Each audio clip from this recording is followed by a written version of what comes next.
Scorpios! What's the highlight for Scorpios this 2025? Spirits. High-level spirits in universe. Anong highlight ng Scorpios? Uy, wait lang. Hindi ko napansin to. Inayos ko yung card pero sumilip ang 8 of Cups. Parang Libra, meron kayong kailangan i-leave behind na disappointment. You have to walk away from something or withdraw from something. Not too much withdrawal from your ATM. Charot! Baka wala na ma-withdraw. Chill-chill lang.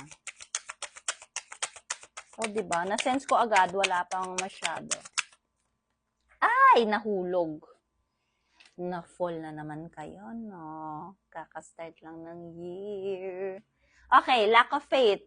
Despair, discouragement, insecurity, self-trust, disconnection. You have to leave this behind, yung lack of faith ninyo. This is why I'm being called to do a reading para ang inyong despair and insecurities ay mawala. Walk away from it. Okay? Have faith. I'm not perfect. Siyempre, nagkaka-anxiety din ako. And I know this. I have a Scorpio placement. Chariot. Magkakaroon ng movement sa competition and conflict and heartbreak. Pero stand your ground. Oh my gosh. Scorpios, do not be obsessive, okay? Pero, if nasa tama kayo, don't be too sneaky. Pero pag nasa tama kayo, fight for it. You have to be strong. Okay? Ang Scorpio minsan kasi nagiging obsessive. Nawawala ng self-love. Okay? Stop stalking people. Char. Okay lang yan. Okay? Pag may self-love tayo, hindi tayo naghahabol, hindi tayo nag-chase. Let them chase you. Kasi the way, in fairness naman sa mga Scorpio, all out kayo magmahal. Kaya naman, pag nawawala din naman kayo, nararamdaman ng inyong kawalan. Kapag nilet go nyo yung kung sino man yun. Pero wag mag-love bomb, okay? Minsan yun ang downside. Kasi again, may light and dark side tayo. Ang Scorpio, medyo dark kasi yan. Ay, hindi pala medyo. Darker side yan. So, pag naging obsessive, hindi rin healthy. Pero stand your ground sa mga challenges. This is just a test in 2025. Kasi, di ba tapos na ang challenges for mga cardinal sign, 16 years karmic cycle. Ngayon, Age of Aquarius, ang itetest naman kasi ay fixed sign. Ang Scorpio ay fixed sign, pero depende pa rin yan kung anong karma mo, kung mabuti naman yung nilabas mo at nagmahal ka lang ng lubusan or nanloko ka, syempre yun ang mababalik sa'yo.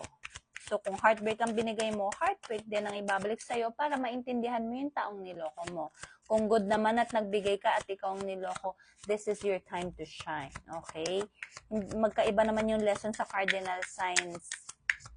Okay? At sa mga fixed signs. Pero kasi ang fixed signs, kailangan i-shake up yung mga buhay-buhay ninyo kasi nakaganon lang kayo. You have to see other perspective para mag-grow. Yung mga old beliefs, old ways, it has to go para mapalitan, para lumawak ang isip. Kasi, you have to secure yourself. Kaya whatever works for you, yun lang kayo. Pero always remember, there are other options to do something.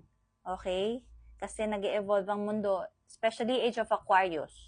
Yung technology natin na-enhance, yung mga ways of living natin, earning money, it's changing. So you have to make sure that you're aligning to the current trends.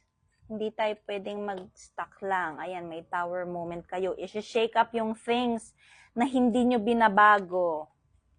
Okay? Ang nangyayari ay, binibigyan tayo ng chance ng universe to change it ourselves. Kapag hindi at stubborn ka, lalo ang Tauruses, dahil set sila sa ways nila, ang universe ang gagawa nun for you. So don't wait for the universe to make a move. Kung kaya mo, baguhin mo na kasi wala kang choice. Lahat tayo gusto ng universe mag-grow. Kasi this is Earth School. Lahat tayo kailangan makagraduate. Or, you'll continuously reincarnate until mabayaran mo ang karmic debt at matutunan mo ang lesson. Okay? Page of Wands. Inspiration, ideas, discovery, limitless. Sabi ko nga, ang mga fixed signs, yayanig ang inyong mundo. Don't take it personally or don't take it in a negative way. Pero limitless kasi ang mga tao sa mundo. Hindi tayo dapat naniniwala sa isang side lang. Kailangan malawak ang perspective. We are currently in the 3D, 3 dimensions. At nagta-transition tayo sa 5D. So, kung dati 3 ways ang alam mo ngayon, 5 na.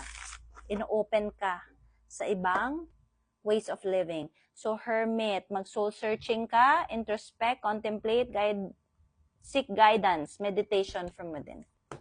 I hope this helps.